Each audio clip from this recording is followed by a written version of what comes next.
Why are the words explain yourself so terrifying? They're terrifying because they imply that the speaker knows something about some negative action that we've done that has fallen short of some standard. In this particular case, they have fallen short of the standard of rationality, according to Gus. Gus is in meticulously rational character. And so Walter's actions have fallen short of the standard of rationality. And full of the power to judge Walter on the basis of that standard, he says, explain yourself. And he and we, in the same situations, become somebody else's judge, or somebody else becomes our judge when they say to us, explain yourself. Now, we hate judgment today. We say, don't judge me. And we call nitpicky people that we don't like judgmental.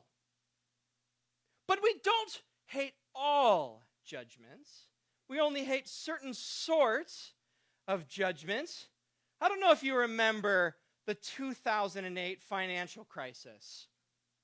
You know, the one where many Wall Street bankers got filthy rich gambling with the life savings of average, hard-working American people.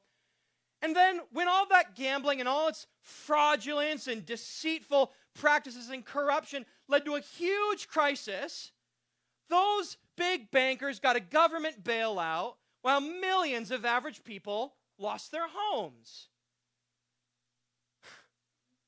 Do you know that nobody went to jail over that?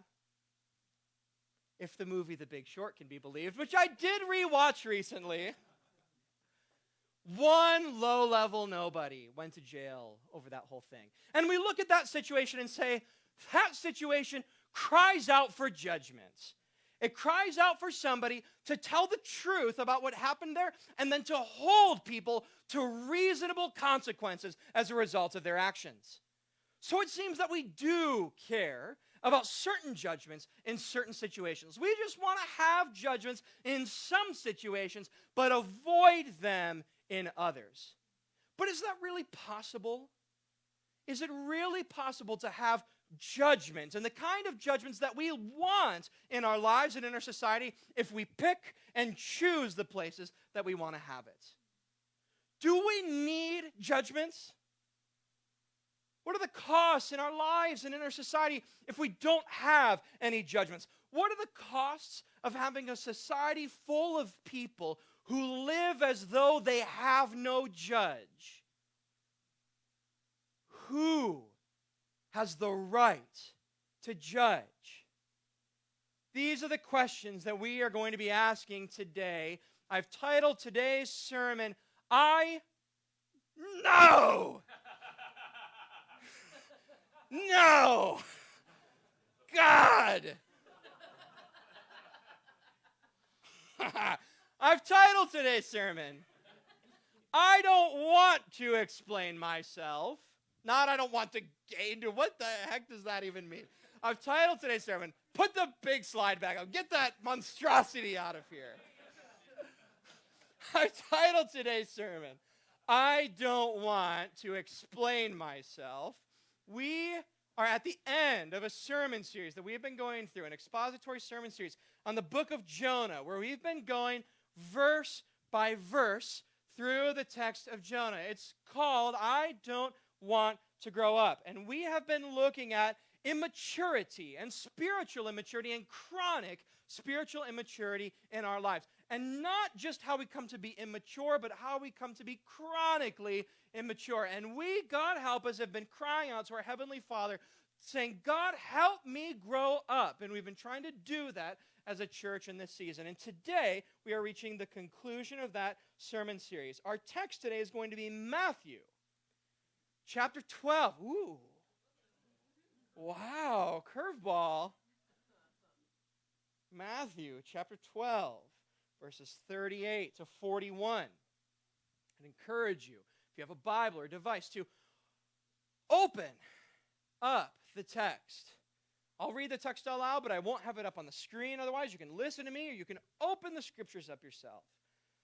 like we all need to be able to do in our own lives. And you can open them up to Matthew chapter 12, verses 38 to 41, and follow along with me as I read the text aloud. Then some of the scribes and Pharisees answered Jesus, saying, "Teacher, we wish to see a sign from you." But he answered them, "An evil and adulterous generation seeks for a sign, but no sign will be given to it except the sign of the prophet Jonah. For just as Jonah was 3 days and 3 nights in the belly of the great fish, so will the Son of Man be 3 days and 3 nights in the heart of the earth. The men of Nineveh will rise up at the judgment with this generation and condemn it. For they repented at the preaching of Jonah, and behold, someone greater than Jonah is here." We love to be the judge. We love to judge others, especially the religious leaders here are loving their opportunity to set themselves up as the judge over Jesus. And they're setting themselves up as Jesus' judge when they ask him for a sign.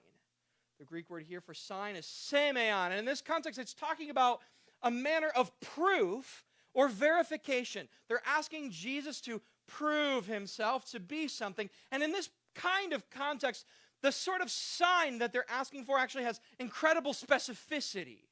Because in the context of proof, a sign needs to be incredibly specific to meet the criteria of the proof that's being asked for. For example, if I were to say to you, "I have got the goods to be a Major League Baseball pitcher," absolutely. You might say, "Give me a sign. Prove it to me." And if I said, "Check out my jumping jacks game," you would go, "What wonderful calisthenics you have." But somehow you would know immediately that that is not a requisite sign to prove to you that I've got the goods to be a Major League Baseball pitcher. If I were even to show you right now that I could do 100 pull-ups in a row, which would be exactly an insane, I mean, the physical fitness, right? Whoa. You would still see that and say, you might be very physically fit, but that feat of strength does not on its own show me that you've got the goods to be a Major League Baseball player. Unless I see your 95-mile-an-hour heater go right down the strike zone and into the catcher's mitt. You will not have shown me a requisite sign for the thing that you have claimed. And the religious leaders here are asking Jesus to prove himself with the demonstration of a very specific sign to justify the budding revelations that he has been giving up to this point in the Gospel of Matthew of the unique relationship that he lives in with the Father. They're saying, you say that you live in a unique relationship with God. Give us a sign. And at first, it looks like this might be a reasonable thing for someone to do, but Jesus lets us know that there are two particular problems with asking for a sign in this way. The first problem is that it makes you evil, or it makes you wicked. An evil generation, Jesus says, asks for a sign. Why is it evil? Because you make yourself out to be someone's judge when you demand that they prove themselves to you. And of course, there's an immediate question preceding that. Whose judge should I be? Who is it right for me to judge? In what situations is it right for me to judge? Sure, there are some situations where it's important that we set ourselves up as the judge of something. Mathematical proofs for those of us that have the skill, myself not one among them. Run the numbers, check it out, judge it. Wow, you did it. You were a judge. But say your spouse or someone that you're in an intimate relationship with. No trust-filled, faith-filled, lasting, loving marriage ever includes the words, prove yourself to me. It's not right in that situation to set ourselves up as the judge of somebody that we're in a faith-filled, loving relationship with. There's a second reason Jesus says that this is a problem. Asking for a sign in this way is a problem. Jesus says it makes us adulterous. Not literal, in the flesh adultery, but adultery itself is a sign of the spiritual reality of faithlessness. And Jesus says that when we are constantly running around asking other people and the world to prove themselves to us, we are at the mercy of the latest, greatest thing all the time. And so we become faithless people as our head is on a swivel, turning our vision at any given moment to the latest, greatest thing that has captured our attention. It makes us faithless. This wickedness and faithlessness becomes on display in the ways that the religious leaders treat Jesus. They say, Jesus, we desire for you to give us a sign. Look at the text in verse 38. They say, we desire for you to give this to us. We want, we wish. And they make Jesus subject to their own desires. They say, Jesus, you should be someone who's guessing at what we want and trying to jump over the bar we've set for you. Furthermore, they treat Jesus and speak to him disingenuously. They say in verse 38, Teacher, we wish to see a sign. They call him a title of reverence and authority and then ask him to sit under their judgment. Teacher, let us teach you. Let us judge you. And they speak to him and treat him in a disingenuous manner. We look at these things and the way that we treat each other poorly when we set ourselves up as someone's judge, and we recognize immediately the problems with this behavior because we have our own experiences of pain and being made to feel small and unwelcomed and not included when other people have treated us this way. You've been in situations, haven't you? Maybe at your work, maybe in a social situation, maybe as you're checking out a new community where people have had you guessing at their desires, where you can tell there's some unseen bar you're trying to jump over. You just can never quite jump over it. Where someone speaks to you one way to your face, but you know they're saying something else behind your back and they're treating you disingenuously. Some of us are going through that right now. Something in our lives where we are being treated as though someone else has the right to just look down their nose at us. We know the pain and the challenge and the unwelcome that comes from that. It hurts. Some of the most painful experiences in our lives come from people treating us in this way. And if we are so intimately acquainted with the ways that this pattern of behavior harms us, why are we so fast to do it to other people?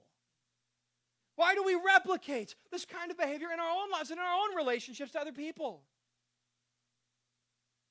I think one reason that we do this is because maybe humans across time, but certainly humans in this time, have an inbuilt understanding, an inbuilt posture, an inbuilt self-understanding that says, my view of the world and other people and myself is just knee-jerk right all the time until something dramatic proves me wrong.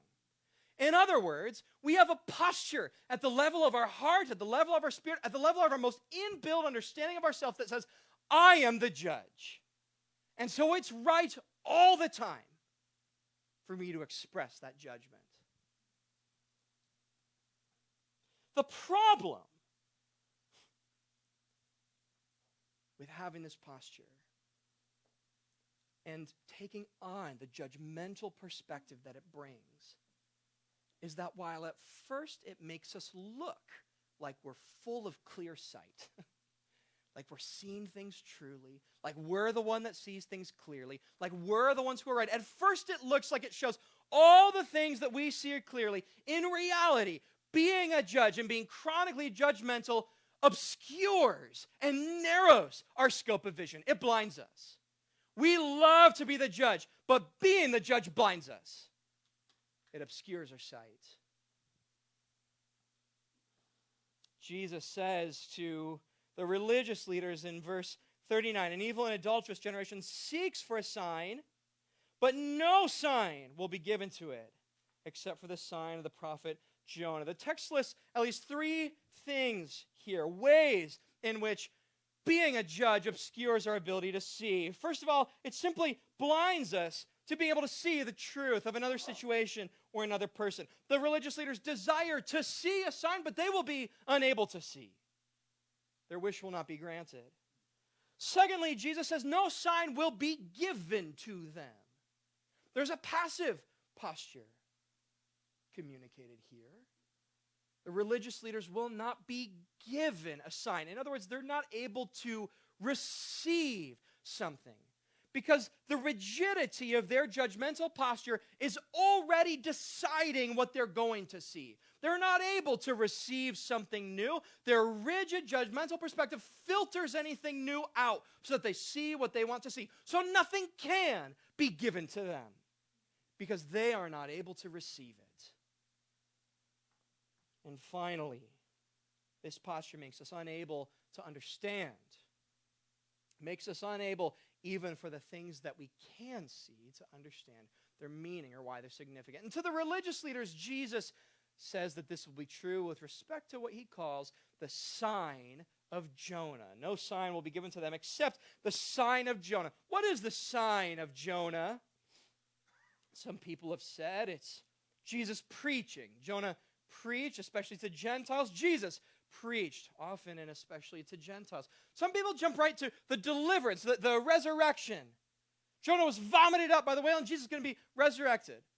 Look with me very quickly at the specificity of the text, the sign of Jonah, verse 40.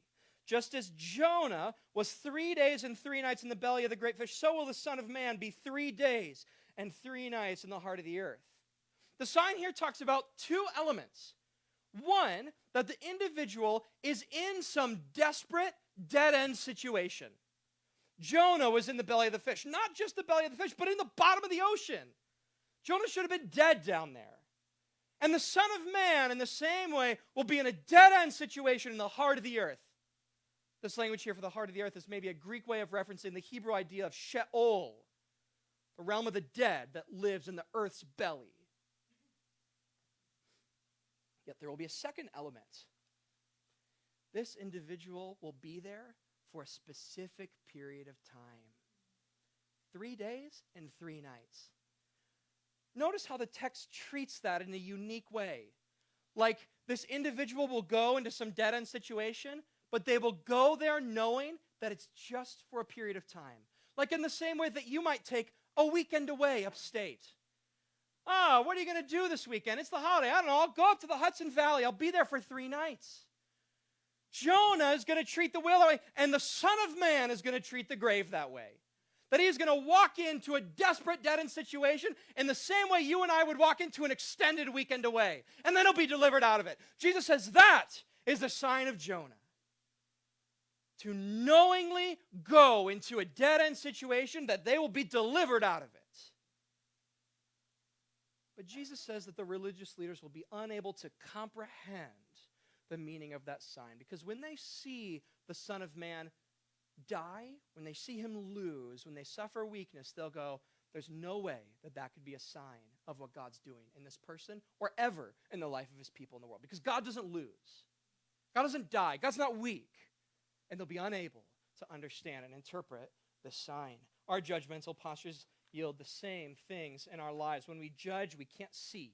When we judge, we can't receive something new because our rigid perspective, our preconceived notions of what's right and who's right and what's wrong and who's wrong strains out anything that could possibly be new, that could change us, that could bring a fresh wind of different perspective into our lives. Our judgments make us unable to understand and comprehend. And these things are never so profoundly actualized than in our judgments about ourselves. This posture makes us unable to see ourselves. Both and our overly gracious and our overly critical judgments of ourselves, both in the ways that we're not able to hear, receive new things about ourselves because our perspective is set and it strains everything out, both in the way that these perspectives, this manner of judgment, makes it hard for us to understand. Judging and being the judge at first looks like it's full of sight and full of vision and full of being right. But in reality, it blinds us to truly being able to see things. So how do we see correctly? Where do we gain a new perspective? How do we come to judge rightly when we ourselves are blinded because of our own judgment? The answer is obvious. We need something else to judge us and to judge for us. We need some external thing, some external view, some external standard, some external person to judge correctly for us when we are not able to judge. Jesus says this about this generation. He says, the men of Nineveh, verse 41, will rise up at the judgment with this generation and condemn it. The men of Nineveh. We need in our lives to encounter meaningful standards of external judgment that help us see clearly and truly when we cannot see. And this is what Jesus is proposing imaginatively to these religious leaders here. The men of Nineveh are the perfect external standard to supply to these religious leaders. On the first hand, because they repented at the preaching of Jonah. And so they have moral credibility. But secondly, they're the right standard of judgment to propose because there would have been a shock value. The men of Nineveh, those Gentiles, judge us. And the combination of moral authority and shock value is just the right combination of things to try to shake them into saying you need to come into relationship with a different external standard than the one that you currently have. We need these things in our lives. We need meaningful, true, gracious, but courageous external standards of truth and judgment in our lives to help us to see the world rightly, other people rightly, and ourselves rightly when we cannot see. So where in our time do we get those things from? Well, the answer really right now is nowhere. Absolutely nowhere. Because in this time, we have torn down every single societal standard for judgment except you. You get to be your own judge. You get to decide what's right. You get to decide what's wrong. You get to say, I like this, I don't like that. You get to do all of these things, and you get to be your own judge. Which, this, honestly, is just moral madness. Because all of us wake up to the reality of the moral dimension in the world as something external to ourselves. All of us, as we're growing up in the world, have our own wants and desires. No one is growing up as a toddler going, I'm full of virtue.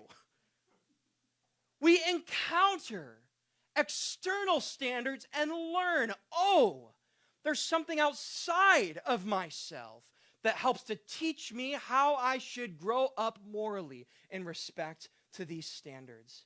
We all encounter this dimension first as something that's outside of ourselves, and that we then come into relationship to, and hopefully then get in here through learning and a humble heart.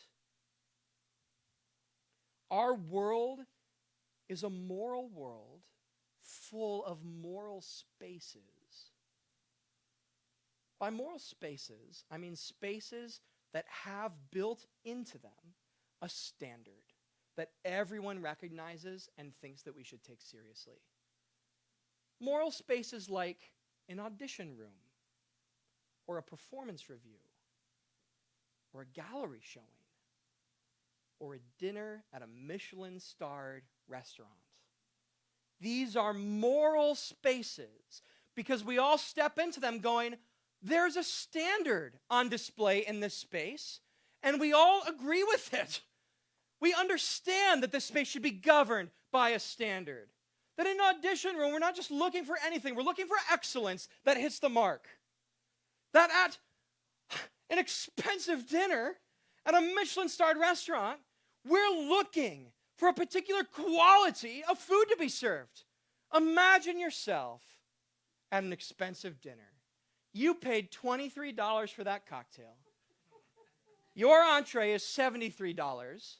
You're calling your boss for an advance on your paycheck to be able to afford the rotating dessert platter that they're going to bring to you.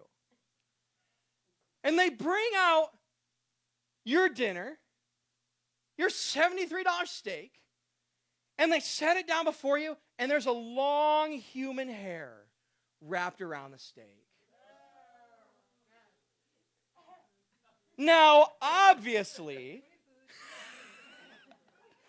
free food. Now, obviously, we all hear that, and on one level we think, I'm grossed out by that. But you are having a second reaction right now that is totally predicated on the morality of that space, and it's the standard that is implied by the space. You could go to some other restaurant and have a hair on your food, and you go, that's gross. But you want to go, I'm shocked that I saw this here.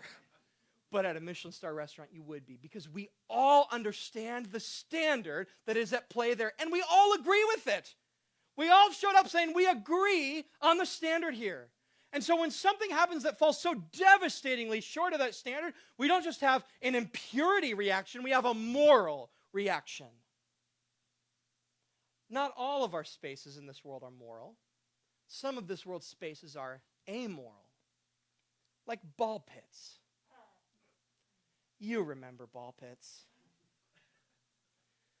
Those weird spaces that were in the back of a local McDonald's or Chuck E. Cheese, where some insane architect said, what should we do with the last 200 square feet back here? We should grab a bunch of filthy, slimy plastic balls and throw them over all 200 square feet, about 2 to 3 feet high. And then we should cover it up with a big weird net. And then we should take the world's most disgusting little humans, toddlers, and throw them in there. And we should make the most disgusting, filthy place we can possibly imagine. And because it's going to be so physically filthy, we should also let it be a morally filthy space where those kids can do whatever they want in there.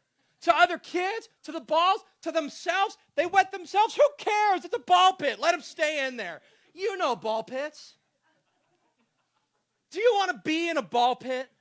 When's the last time your head hit the pillow and thought, I can't wait to be in a ball pit again? Now, this world, is it more like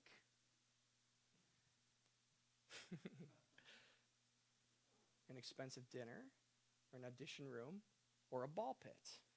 And at first, you will say, well, it's like a ball pit. But then we'll all internally groan and feel bummed that the world is like a ball pit. And as soon as we do that, we've given away the game and we've proved my point. As soon as we say this world is like a ball pit, but it shouldn't be, that should betrays the fact that we actually think this world is a moral space. We actually think this world is an audition room, but everyone's in there behaving like it's a ball pit. And everyone's in there behaving like it's a ball pit because nobody has any sense of having a judge. Everyone's in there a judge unto themselves, and so they're saying, I want to wet myself in this audition room, and I'm going to stay in here, and there's nothing you can do to make me change. We all have a sense that this is a moral space, but people are behaving like it's not. Like it doesn't matter what we do, it doesn't matter what we say, it doesn't matter how we treat other people, and it doesn't matter who I am or who I become. And we are experiencing in our time right now societally with incredible speed the shockingly destructive consequences of a whole generation upon generation creating people who live as though they have no judge in politics, in finances, in religion. We are watching what it looks like, the corruption, the devastation, what it looks like when a whole society starts to live as though it has no judge. This isn't just a moral problem for us generationally. It's an attitude problem. We have disdain for judgments. We don't like them. And in fact, there is a whole thread in our time that says, you know what? Moral judgments don't matter. Right and wrong doesn't matter. Being honest or dishonest doesn't matter. Being virtuous or unvirtuous doesn't matter. All that matters is that you win. All that matters is that you succeed. Success vindicates any course of action. Success covers over a multitude of sins. The great American writer John Steinbeck saw this happening to our society in the 1960s. He wrote about it in his novel, The Winter of Our Discontent. And in this passage, the main character, Ethan Allen Hawley, reflects on his observations of this happening in the United States. He says this, "To most of the world, success is never bad. I remember how when Hitler moved unchecked and triumphant, many honorable men saw it and found virtues in him. And Mussolini made the trains run on time. And Vichy collaborated for the good of France. And whatever else Stalin was, well, at least he was strong. Strength and success, they are above morality. They are above criticism. The only punishment is for failure." And we look at this in our lives and in our world and in our society. We say, somebody turn the moral lights back on. We need leaders who believe in telling the truth. We need entrepreneurs who care more about their products working and helping people than getting a TED Talk. We need people and leaders who are virtuous. But the problem is that we have no grounds to correct or condemn or judge other people for doing that when we are living the same way ourselves. A society is just made up of people. We live too often, too frequently, like we have no judge. And how can we expect other people to live as though they have a judge if we won't lead the way in living that way ourselves? In our hearts, we believe that we have no judge, as though we are the judge. And this belief is incredibly prevalent in our time. But if you would just give me a small hearing today, that belief is false. It is not true. We do have a judge. Everyone has a judge. And everyone will face a day, one day, where the judge of this whole show comes through a door and says, "Explain yourself." Maybe it's hard for you to imagine. Maybe part of the reason why we don't live this way anymore is because we can't imagine it. Listen, it is hard to imagine how it is that God is somehow going to gather everybody up and judge them. I don't know what that will look like. God's eternal and infinite, and I'm finite, and my mind is limited. It's difficult to imagine. But it's a really bad idea to rule something out because we can't imagine it. There are all sorts of things in life that happened even though we couldn't imagine it. It's a really bad idea to say, I can't imagine that thing, and so it's not going to happen. Stanzi and I are rewatching some of the early seasons of the Netflix show The Crown. And there's an episode in season 2 where a man named Lord Altrincham has criticized the monarchy for being old and outdated and out of touch. And he's given a lot of these criticisms in his publication, his newspapers. Got a lot of flack for it, but he stirred up enough of a row in the press that he's been granted an audience with one of the Queen's personal secretaries. And he shows up for that appointment. And he walks into Buckingham Palace, and they take him to a room. And he walks into the room, and there's nobody there. He's waiting for the personal secretary to walk in. And while he's doing that, he's looking around a few things in the room. And all of a sudden, he turns around, and boom, the Queen's there. He has no idea how she got into the room. There was some secret entrance in the room that had missed his notice. It had bypassed his awareness, and all of a sudden, Judgment Day, the Queen is here. And he gets a chance to explain himself before the crown. Our reality is going to work almost exactly the same way. There is some door, some way in, that has escaped our perception. We haven't looked carefully enough for it. We haven't noticed it. We've maybe seen some of the pieces, but we haven't realized what they add up to. And one day we're going to turn around, and the judge is going to be there, and he's going to say, explain yourself. We have a judge. This world, this reality has a judge. And Jesus of Nazareth believed that a day was coming where that God would judge everything and tell the truth about everything. That's what he says to the religious leaders. He says, the men of Nineveh will rise up at the judgment. What is Jesus talking about there? He's talking about his own authoritative belief that a day is going to come when God is going to reveal himself as the judge of everything that's happened, everything that's happening, and everything that will happen. We will sit under a judge. Now, we might not like this. We might not like the idea of being judged. But we can't have it both ways. We've already seen that we need judgments in the world. We've already seen that we at times need judgments to fall on other people. We can't ask for judgments to fall on other things out there in the world, but not on me. We cannot have it both ways. We either have judgments for everything, including me, or we have judgments for nothing. And everyone should set down their self-righteousness and moral outrage and never pick it up again about anything, no matter how chaotic or atrocious, because we've given up all judgments. This is especially true with respect to God. If there are no judgments, then we don't have any right to judge God. It would be the height of delusion to say God sits under some judgment from some standard I'm plucking from somewhere when I'm not willing to receive judgments about myself. People smugly say, well, if God judges me, we'll disagree. God and I will disagree about the judgment. No, you won't. You won't disagree. Because God's judgment of us is going to be according to our spiritual nature.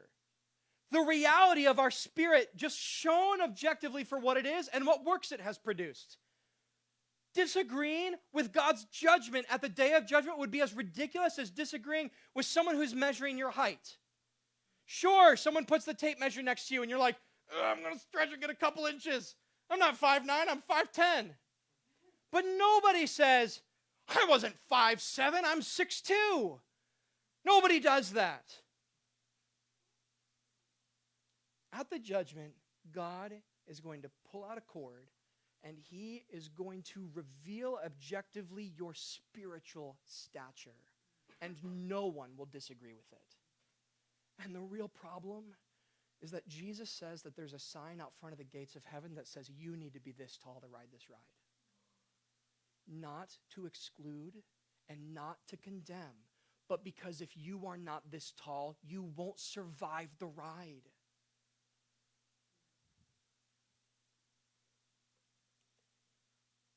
God, on the day of spiritual judgment, will reveal who we actually are and will reveal the contents of our spirit. And on that day, whatever else God says and whatever else is revealed, the final judgment of God on humanity is this: that we, full of spiritual disease, have shattered the eternal nature that God put in us.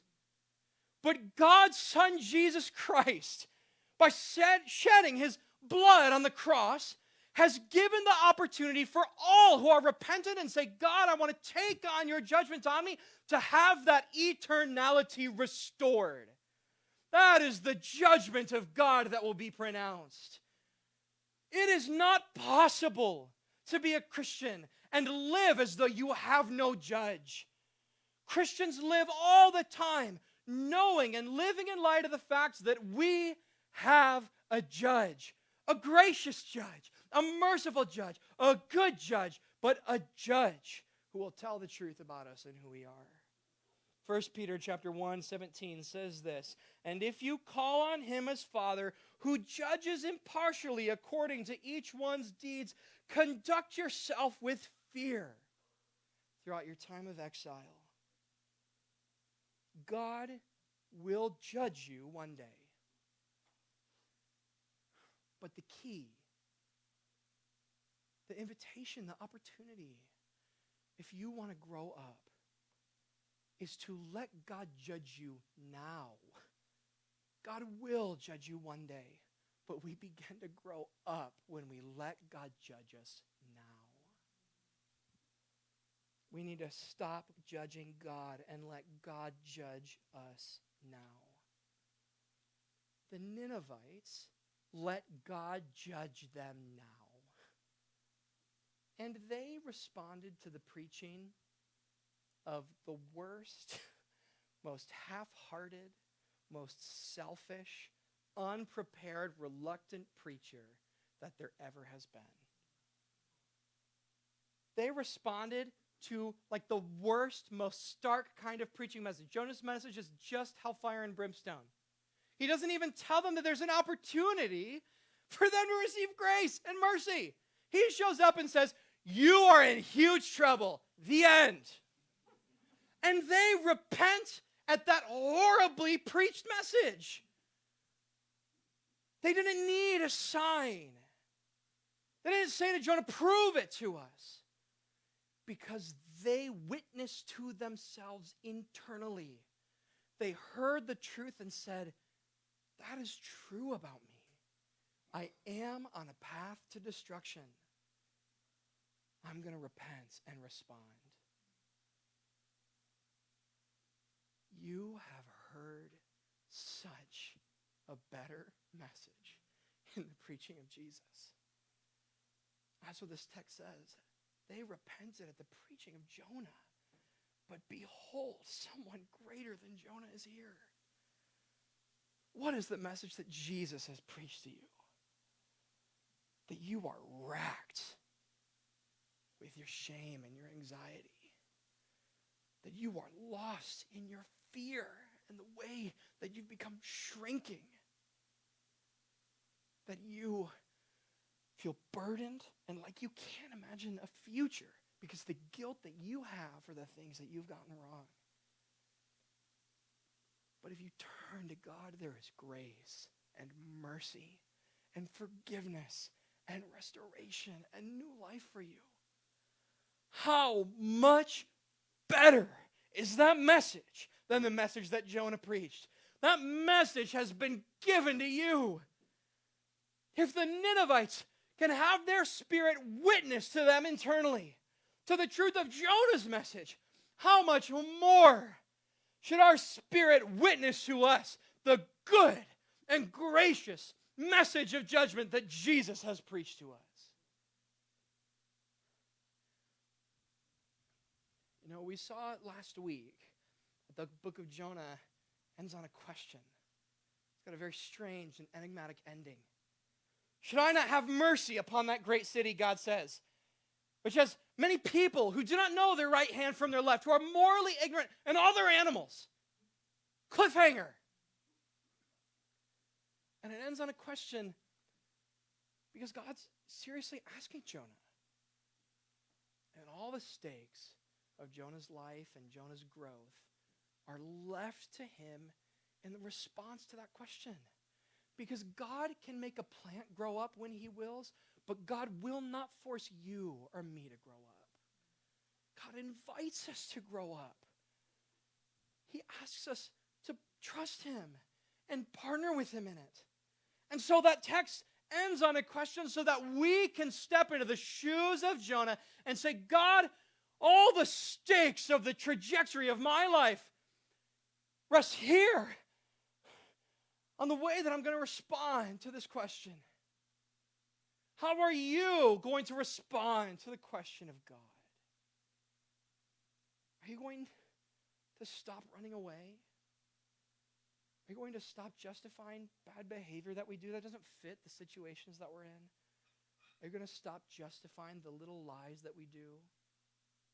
The white lies that we tell about ourselves to keep our fake sense of ourself going?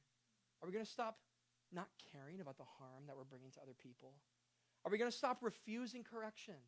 Are we going to stop resisting change? Are we going to ask God at some point, God, give me your feelings and your perspectives so that I change into someone that's more like you? You have to choose and decide. But for everyone who says now in their heart, God, it would be good for me if you judged me now. I'm done being the judge. But God, you can judge me. How good it will be in our lives. All the ways that God will grow us up if we do that. And the growth that we experience here is not going to end here. It's going to continue forward into the endless life that God has for us. And one day, on the far side of time, but on the near side of eternity, the veil will be pulled back. And such a light will flood into your eyes that it will seem to you that you've never actually seen anything before. And we will look around and see all of the ways that God grew all of us up into glory. And we'll stand together at the throne of God the Judge and see the finished and final work that God had been building all along in this time. And it will be all trumpet sound and lion's mane and the making new of every single name, the overflowing of every cup, all because someone cried out and said, "Gracious God, I want to grow up." Amen.